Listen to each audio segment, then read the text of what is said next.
मैं आपको बता रहा हूँ कि जो इंडिया है, आप इस पूरे रीजन के अंदर, एशिया के अंदर देखें, जो इंडिया है पूरे इस रीजन के अंदर आपको नज़र आएगा जो वाहिद अमेरिकन लॉबी को सपोर्ट करता है और अमेरिकन फ्रेंडशिप में है और अमेरिका की नज़र में है और अमेरिका उसको नवाज रहा है।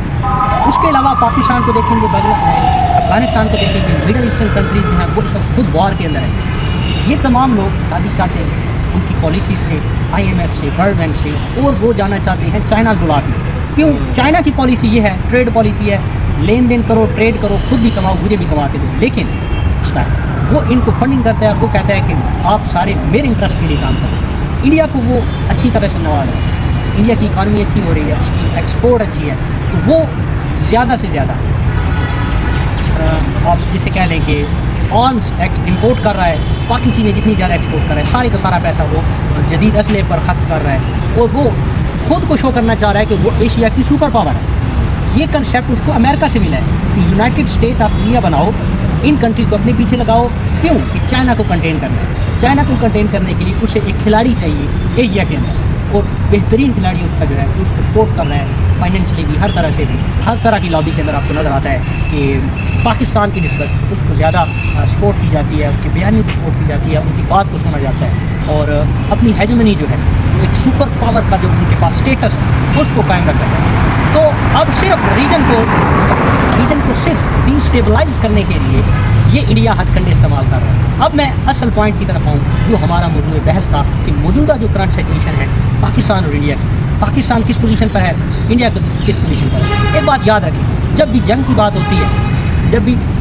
होती है तो इम्पॉर्टेंट ये होता है कि क्या आप मरने के लिए तैयार हैं, आपके पास हथियार हैं, आपको चलाना नहीं आते, वो हथियार किसी काम के नहीं। आपके पास हथियार हैं, आप चलाने से, मैदान में जाने से डरते हैं, वो हथियार किसी काम के नहीं। आपके पास हथियार हैं, आपके पास वो टेक्निकलिटीज़ नहीं हैं, वो गेम्स नहीं हैं, वो फार्मूलाज नहीं हैं। जैसे आपको मैं बड़ी प्रीवियस एग्जांपल दूं कि जो अभिनंदन का जहाज़ गिराया था पाकिस्तानियों ने, आपको पता है कि जिस जहाज़ ने उस जहाज़ को गिराया था वो पहले खुद लाक हुआ था, बट जो इनकी टेक्निकलिटी, जो फार्मूला इन्होंने लगाया, फिर उसी जहाज़ को इन्होंने लॉक किया, फिर उसको गिराया। तो ये चीज़ें होती हैं कि अगर आपके पास हथियार हैं, आपके पास अभी जैसे इंडिया ने फिर रशिया से मंगवाए हैं जेट्स वगैरह, तो क्या आपके अंदर वो कैपेबिलिटी है कि आप उसको चला सकें, उसको रन कर सकें उस तरह से जिस तरह से आपके सामने एक इंतहाई एक्सपर्ट प्लेयर है। जैसे पाकिस्तानी ने हमेशा, पाकिस्तानी एयरफोर्स ने हमेशा प्रूव किया है कि वो कभी नहीं हारे, और इंडिया ने जब भी कोशिश की है और हमने उनको उनके घर में घुस के मारा है, उनको पता नहीं है। रिसेंटली जो नाइट गुजरी है उसमें उनकी नकलो हरकत जो है वो हमने सारी नोट की है।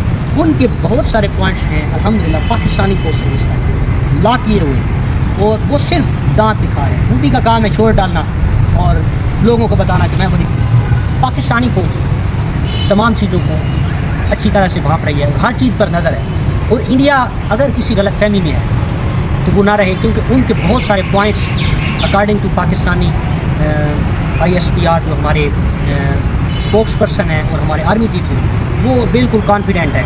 और आपने पाकिस्तानियों का जोश भी देखा होगा इस सूरत हाल में, तो पाकिस्तानी हमेशा इसी को इंजॉय करते हैं। तो मैं यहाँ पे सिर्फ इकबाल का शेर मुझे याद आ रहा है कि इस धड़ से कोई मकतल में गया तो शान सलामत रहती है, ये जान तो आनी जानी है, इस जान की तो कोई बात नहीं। तो पाकिस्तानी मुस्लिम कौम जो है ये कभी जंग से नहीं घबराई, और मेंटली तौर पर टेक्निकलिटीज़ को देखते हुए और हर तरह से पाकिस्तानी फोर्सेस तैयार है, पाकिस्तानी कौम तैयार है। और इंशाल्लाह इस दफ़ा फैंटास्टिक टी नहीं होगी, इस दफ़ा फैंटास्टिक कुछ और होगा। तो मैं आपको बता दूं, इस दफ़ा मुँह से कटवा के आइएगा, वरना हम काटेंगे तो आपकी इंसल्ट होगी। और इंशाल्लाह फिर सरप्राइज़ मिलने वाला है, तैयार रहिए। और मैं अगर मेरी अपनी राय आप लें तो मैं नहीं समझता कि मोदी की जो आर्मी है वो ये हिम्मत करेगी कि पाकिस्तान पे हमला करे दोबारा।